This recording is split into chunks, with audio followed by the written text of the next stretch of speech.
Hey, Bulldog fans, welcome into another edition of the Bryant Basketball Coaches Show. Tristan Hobbs, and now I'm joined by the head coach of the Bryant women's basketball team, Mary Burke. Coach, it's been one of those years, kind of a roller coaster ride. You're up, you're down, you're up, you're down, and even the games have been like a little bit of a roller coaster.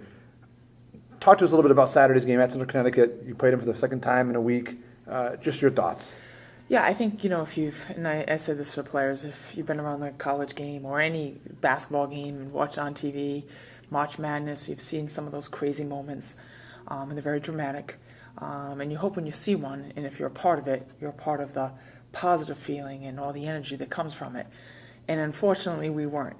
But also explaining to the team that when you see those dramatic moments, there are so many things that go on prior to those moments that we could have done differently. That we need to learn from. And of course, it was a stinger and gave up a lead and didn't make foul shots down the stretch and didn't do some other things. But there were many other opportunities in the game that we could have done some things differently with. And even if there was that moment, it wouldn't have impacted us. And unfortunately, it did. So it has to be a learning lesson and, really continue to get better at some of the things, giving up leads and making foul shots and execution. To make sure that we're not in those moments again, because then they become lessons learned, and that's going to be really important. 9 games down, 9 more to go. It's hard to believe that we're already halfway there. When you look back on those first 9 games, what's the biggest message that you can take from it kind of going forward? Yeah, we need to be, obviously more consistent and play the way we do at home. I don't have the answer for that. It doesn't matter, whether we're in Moon Township at Robert Morris or we're here in Smithfield. The game's the same, and we need to play the same. And if you look at the numbers right now, they're dramatically different between who we are at home and who we are on the road. And, I said this in the last episode last week, is that we need to continue to tweak that and figure that out. We are an upperclassmen team. They've been a part of a lot of winning, whether that be home or on the road.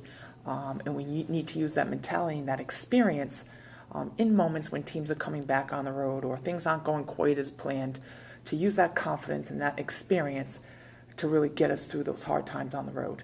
Hard times on the road. You guys are going on arguably the hardest road trip in the NEC, out to Western Pennsylvania, Robert Morris, St. Francis, a late game Saturday, late game Monday. You've done it a number of times. How do you prepare a team for this trip? Well, first off, I'm hoping, that we use a little bit of that disappointment about the Central Connecticut to go into the Robert Morris game. We played them very tough here. I think based on their win-loss record, we're probably one of the only teams that have been that competitive in the NEC with them. We're a very similar team in the sense that we both like to play 2 true post players, and so we've always had battles. But it's very difficult at Robert Morris. They play great defense, and because we hung so well with them and dominated defensively, dominated rebounding-wise, I really think they'll be ready to play. And so obviously should we. So I'm hoping we're playing with that urgency and that bounce that's going to be necessary to go to Moon Township and be ready to play. Our guest after you today will be Meagan Bianchi. She came over from UConn Avery Point with Toddy LaFrance boys. Toddy's seen more playing time than Meagan. Meagan's still been an integral part of this team. What do you like so much about her so far? Yeah, I think there are, the players that are behind the scenes are so essential for, players, for teams to be successful and teams to be prepared, as we go through the season. And, Meg's done a great job. She does anything and everything I ask, plays with a lot of energy, a lot of bounce, and obviously when you see players who are working hard and trying to get better and asking questions and buying into the system and learning the system, you always hope for positive results. And obviously I really think that the future is very bright for her. And I greatly appreciate everything that she brings to the table and should be recognized as one of those pieces to the puzzle that aren't always seen during games but are essential for our preparation and for us to be putting our best foot forward. And I know going forward as well, she'll have her opportunities. It's just a case of, I think, continuing to learn the system. But, it's just one of those players that really makes a difference as the season goes on. And she buys into that role extremely well. Head coach Mary Burke. The Bulldogs are on the road this week at Robert Morris on Saturday, at St. Francis on Monday. Coach, thanks so much for your time. When we come back, we'll be joined by junior transfer Meagan Bianchi. Accountability. Do everything right, do everything wrong. We go half-assed, we get blown out. Go! Welcome back to the Bryant Basketball Coaches Show. Now joined by UConn Avery Point transfer Meagan Bianchi. Meagan, you moved up the ranks now to the Division I scene. What's been the transition like for you coming from a junior college program now here to Bryant? Just in terms of everything, basketball, campus life, academics, all that stuff. Yeah, it's definitely been more of a challenge than it was at Avery Point. I don't really have much free time, so you definitely have to learn how to use your time very wisely. This has been a team that has kind of had an up and down year. Win one, lose one, win one, lose one. A heartbreaker against Central Connecticut. Yeah. How is this team handling that adversity? We're actually I think we're taking it pretty well. Coach is right there with us.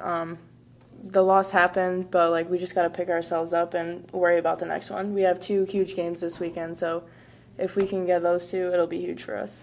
You and Tati are both coming over from UConn Avery Point. How good is it to have Tati here with you going through the same process? It was definitely very helpful to have her here because it was somebody who was coming in as a junior with me, and we were kind of both taking on the same challenges at the same time, so it was definitely more comforting to have her here.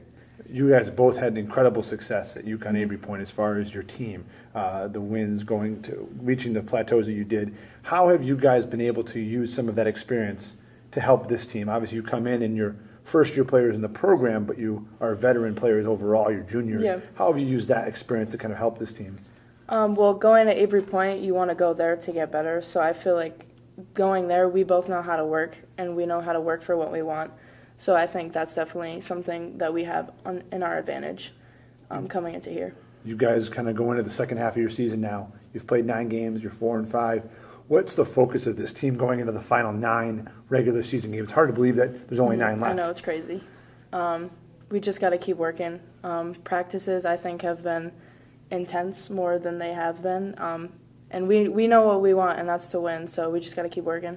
How much have you enjoyed kind of getting to know this team and being around some really elite players like Sydney Holloway, Kiki Palmer, Haley Connors? How much have you enjoyed that?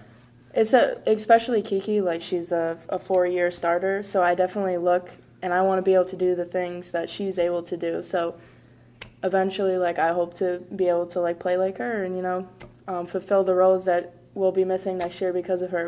And then for Haley and Sid's definitely, Sid knows how to score. She works really hard. Haley's right there with her. She's a great shooter, and it's definitely nice to have people to look up to. Well, Meagan, thanks so much for joining us today, and good luck the rest of the way. Thank you. And that's it for this week's edition of the Bryant Basketball Coaches Show.